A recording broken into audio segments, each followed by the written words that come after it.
light within my heart, light within my thoughts, light within my words. May one and all and everything, blessed and loved, ever be. Welcome. I am Sister Who.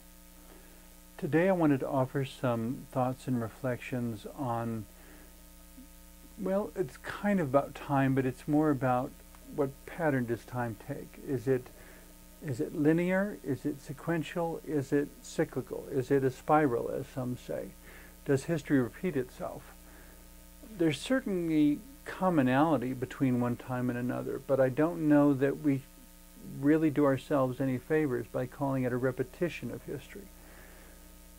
In some ways, you might say it's a refinement of human lessons, that in this age we did it this way, in this age we're doing a similar sort of thing but in a different way. And when we look at both of those and figure out what was right and wrong with both and what was right that was common to both, we begin to get to a more refined understanding of what, after all,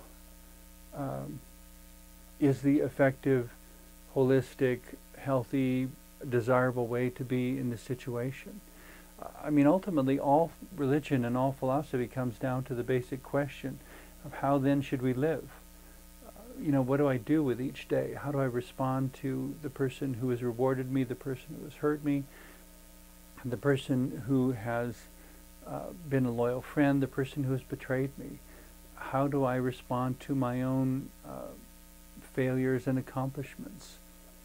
How do I respond to being imperfect? Some people have stressed the pursuit of perfection. On some level, it may sound a bit cynical, but I don't know if we'll ever get to perfection. I don't know if we should, but I don't think for that reason that we should stop pursuing it. In that sense, there's a sense in which we begin a search, and as we find all the details and the pieces of it, we may find again and again in so many situations, well, now we're back where we started. Yes and no. We'll never be back where we started, because now we have a whole collection of memories of attempts and struggles and relationships and interactions that we didn't have before. So, in a sense, history will never repeat itself. Not exactly. Not with the same players, not in the same way. It kind of reminds me of, throughout high school, I always wanted the painting classes. I so much wanted to learn how to work with paints and do these fantastic images that I had that I had imagined. But unfortunately, as I got to my junior and senior years of high school, the funding for the art department was cut, and the programs were cut, and the classes that I'd waited 2 or 3 years for were no longer available to me.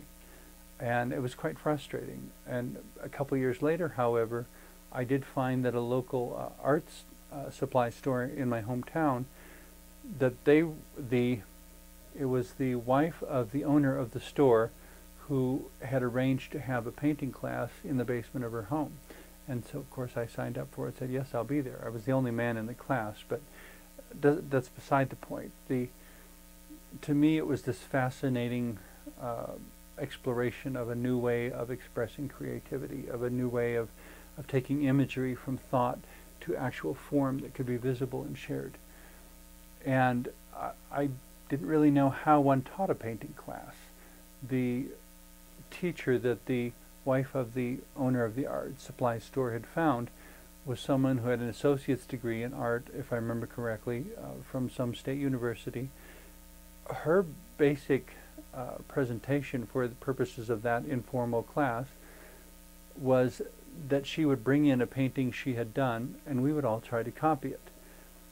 And which, in one sense, sounds rather hokey, shall we say. You're just copying somebody else's work, but she explained right away at the beginning that even if she herself tried to copy the painting, she wouldn't be able to do an exact copy, which is why when occasionally there have been people who have done forgeries of paintings by the great painters of history, that in itself is an incredible accomplishment, because to develop that kind of precision in brushstroke and exact hue is just, it's phenomenal. The number of variables that have to be brought into perfect harmony in order to do it.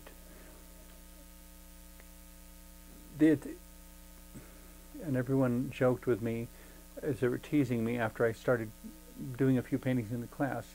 And gee, you can't even see the numbers anymore. It's like, no, this is not paint by numbers. This is a blank canvas where we mix the paints, because we almost never used to paint straight out of the paint tube.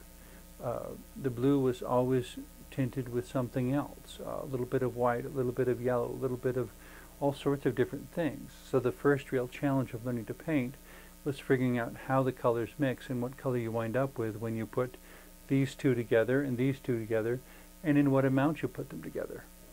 But as I was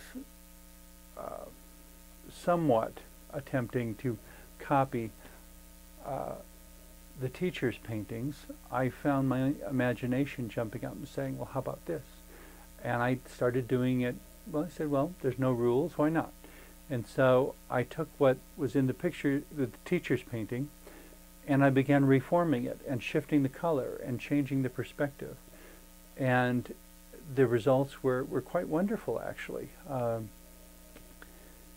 Just briefly, an example was a sapling in a cow pasture with a tiny little stream, maybe a foot or two wide, next to it, and a forest in the distance, I think. And that was her picture. I kind of began to stylize it and blend it together, and then as I was looking at it, not quite realizing, I mean, I hadn't decided in advance what I was going to do with it, but somehow when I painted the tree, it didn't look like a sapling anymore. It looked like a really, really big tree, and a really old tree. And it suited me more somehow. There was a certain resonance inside, I guess. I'm not sure how to describe it. That when I painted the field, it wasn't individual blades of grass. It was subtle blendings of color, going from yellow into almost a whitish sort of color, and then into orange and red. I don't recall ever seeing a red field, but somehow it looked like that's what it was supposed to be. And then putting in this cow path along the stream, and by the time I had made the tree big, the tiny little 1 or 2 foot wide stream was now a river about 20 or 30 feet wide, and the cow path was more of a hiking trail. And I was trying to decide where to go with this, because the picture looked unfinished. And I said, well, how about if I put a park bench underneath the tree? And the teacher looked at me and said, a park bench? You want to put a park bench under the tree? Okay, it's your picture. Well, and I looked at it and I decided what the park bench should look like, and I painted this tiny little park bench. And the next time she walked behind me, she said, oh my God, look what you've done. And because it had changed the entire picture, and suddenly it had taken on this interesting tension of as if there was some sort of special spiritual energy to the place, as if it was a place of transformation. And the cow path was now a trail where somebody, or a walkway where somebody would walk along meditating on some deep life issue, and sit on the bench to collect their thoughts and perhaps have an epiphany or an insight or a mental breakthrough of some kind. And then, of course, with these trees, this forest that was way in the distance, it only made sense to have a tiny little church right on the edge of the forest. Not so much to bring Christianity into the picture as to bring in a symbol of a place of worship, of a sacred space, and that there was a relationship between this opportunity for growth and deep thought in the foreground and this focus on spirituality in the background, that spirituality is somehow always part of our deepest thoughts, whether we recognize a specific deity or not, that there is something about our deepest thoughts and about spirituality both that take us beyond ourselves. In applying all this to life, and is it linear, is it cyclical, is it spiral, does it repeat? As I said, there's a sense in which it never exactly repeats, but there may be ways that it comes back for another expansion of an earlier idea. That what we thought we learned then, we learned at the level we could learn it. But what we're learning now is the same thing taken to a much deeper level and a much bigger playing field. That you might learn, for example, if you're studying government, you might learn how a student government functions in a high school. Then you might learn about municipal government and running for city council. And then you might learn about the state legislature. And then you might learn about the national legislature. And then you may even be fortunate enough to see the United Nations in full session, where hundreds of countries' representatives are all sitting down in this intricately engineered space with interpreters and language translations and presentations and speeches as they wrestle with issues of inherent civil rights, human rights, what it means to be human, what it means to be a collaborative, integrated world, seeking peace for all people, seeking adequacy for all people, that no one go hungry, that there be a way, an alternative, by which war is not the answer. Or as one person put it, if war is the answer, for crying out loud, what was the question? If, in a similar way, if violence is the answer, what was the question? I personally don't think violence is the answer to anything. If anything, violence and war become the ways that we grow tired of the circle and tired of the repetition, and we attempt to short-circuit it, to cut through somehow, and find that you cannot cut through the normal progression of the spiral without risking the life of the whole progression, without risking the life of the journey. Just as the rings of a tree are added very, very slowly, only one per year, and the oldest trees have more rings than we can count. To cut through from the center to the outside, or vice versa, either way, in an effort to count the rings prematurely, you would wind up killing the tree. The only way you can safely or intelligently get an accurate count of the rings of the tree is to wait until the tree has completed its life and basically died. And at that point, and not before, is when you will find the maximum number of rings, the maximum age of the tree. If children try to be grown-ups before they have grown up, disastrous things can happen. There is a sense in which we need to be where we are, but we also need to understand that we're not where we were, and we're not where we will be. That there is a progression. At the same time, what makes this even more of a challenge is that we are all on different progressions, not necessarily in synchronicity with each other. And being further along in one area does not make one superior to someone who is not as far along in that area, but maybe further along than myself in another area. Each of us is a multidimensional being with a lot of different levels of growth at the same time. One of the curious things about gay men coming out and living openly as gay men within the last 50 years or so is that in many, many, many cases, they were now considered middle-aged or even elderly. And in coming out, finally getting to that point where emotionally and psychologically and perhaps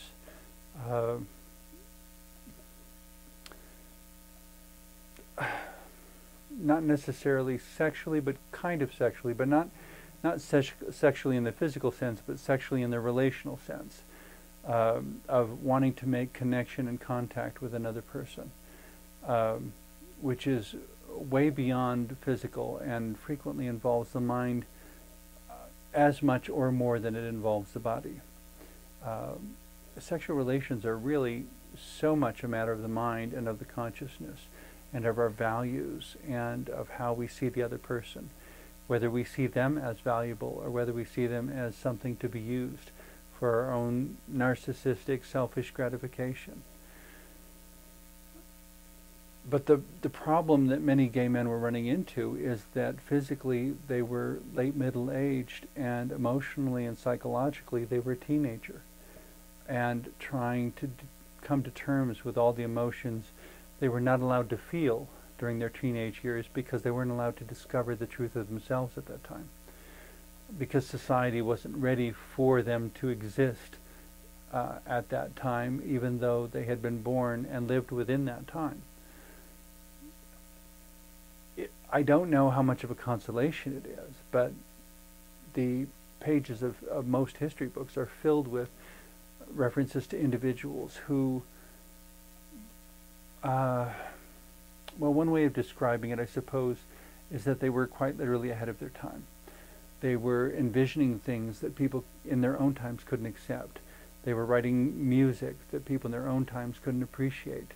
They were designing inventions and creating gadgetry and operating according to values that people in their own respective times were unable to embrace or to accept or to support. Thankfully for us, their work was not lost with time, but was somehow recorded or passed on or something until such time as the rest of humanity could learn to appreciate it and to embrace it and to benefit from it because of opening up to it. If we don't open up to the circle, the line will not be able to find its meaning. There is a sense in which our lives through time is a line. We have a birth date and a death date. There is a beginning and an end, and at some point we will simply have run out of time. Individually, I mean. That, all the places you wanted to travel, all the people you wanted to see, all the things you wanted to do, if your life didn't include love and truth, I would be tempted to say it's misspent, but it's really not my place to make that sort of judgment. That's something each of us has to measure for ourselves and looking in the mirror.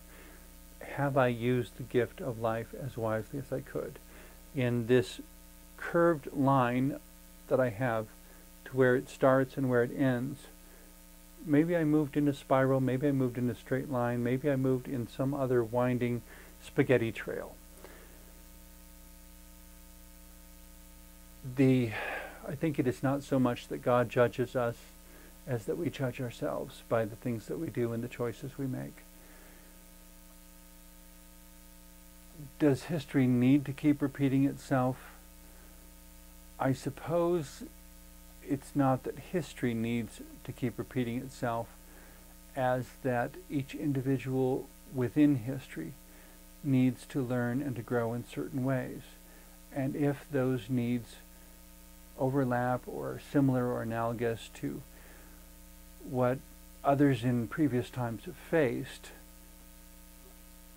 there may be insights from their struggles that can benefit our own, and that in a sense can empower us to make better progress if we listen enough to pay attention to what others have been through and how others have answered the question. To look at how for example, one of the books I'm reading bit by bit of late is called Every Man Dies Alone, and it's a whole narrative based on a real story, a really true, historically true story that wasn't even mentioned when I was going through all of my public education years, and how tragic that it was left out. In this particular case, the book is called Every Man Dies Alone, and it's about German resistance to the Nazis from within Germany during World War II, and people who literally put their lives on the line, and some of them who were absolutely executed In this particular case, there were a couple people who saw what was going on as absolutely morally and ethically wrong, and they weren't politicians, they weren't teachers, they weren't anybody, they were just ordinary working people. But they knew they had to do something, that they couldn't just be blind and deaf and apathetic and complacent about it. They had to do something for the sake of their own sanity, because what was happening around them was so completely insane. And so they began creating these handwritten, very amateurish looking postcards with anti-Nazi slogans and leaving them all over the place. Just two people. The interesting, amusing point as I was skimming through the book when I first got it was that the Nazi administration that was trying to so completely control the way German people thought and acted and believed during that time, that these postcards were showing up in so many places and in such abundance that they were quite sure there was a very complex and efficient organization behind it. And it amazed them when they found out that the whole work was done by only two people. But they were Germans living within Germany throughout World War II, and it was toward the end of World War II as the Nazi regime was crumbling, because perhaps in some ways because of its own violence, gradually beginning to burn itself out. But nevertheless, the violence of the Nazis was horrid, and throughout all that time they remained there, and they knew their lives were forfeit, and they did what they could to the last minute, till they were ultimately caught and, in this case, actually beheaded. Which, of course, and I mentioned that to a friend, and we're both a little astonished, because as far as the history we were taught, we hadn't heard of the guillotine being used since the French Revolution. To think that it was used within the 20th century was a bit of an eye-opener. I don't know why it couldn't have been used all along, but I don't remember ever hearing of it. All of which opens up this question when we're dealing with history and trying to discover whether it's linear or cyclical, and to what degree it's cyclical, and to what degree are we simply learning the lessons that could have been learned before because we weren't paying attention, because there were books we hadn't read, because there were things we hadn't understand, or lives we hadn't valued. We don't need to keep doing this. Every struggle that happens, I strongly suspect, could be described as an echo of an earlier struggle. But there are so many struggles that humanity has endured, and so many things that people have done, and so many different ways that man has been totally inhumane toward other mankind, that it's as if we're not so much occupied with creating new history as with remembering and integrating the history that has already happened, because there's so much. And so much that we've forgotten also. I have to think that when the library at Alexandria was burned some 2,000 years ago, that there were records there going back much further than anything we know about at this point. And so large chunks of our own history have most likely been forgotten. Whether we'll ever be adequately reminded of them, some people say that we have been, but curiously, they don't come up with the same answer. So many different answers out there. All that being said, it seems to me that there is some point, some way in which all these different threads can be woven together into a cohesive, coherent story. And the spirals and the lines will all converge into a wholeness where we can all look at each other and smile and say, ah, now it makes sense. I wish somebody would have told me that before. I don't think we have to repeat history. I don't think we should be afraid of repeating history either, though. If we didn't learn it before, one of the most wonderful things about life is that more often than not, there are ways to go back and pick up the pieces we forgot. Address the things we overlooked. embrace the ones that we would have liked to embrace, but perhaps we weren't in the place we needed to be to think of doing that at the time. Then again, there are other times where the heart may tell us to let go and keep moving on. It's a spiral, and their spiral has taken them in other directions, so that making a detour back to reconnect may be a digression that would serve no purpose anymore. In all the interweaving of life, though, in saying, is this linear, is this circular? Well, it's both. It's within every person. There are aspects that are linear and sequential, and there are aspects that are circular and spiral and repetitious. And there are things that, and questions with which I wrestle, that I'm quite certain there were people 2,000 years ago wrestling with the same questions.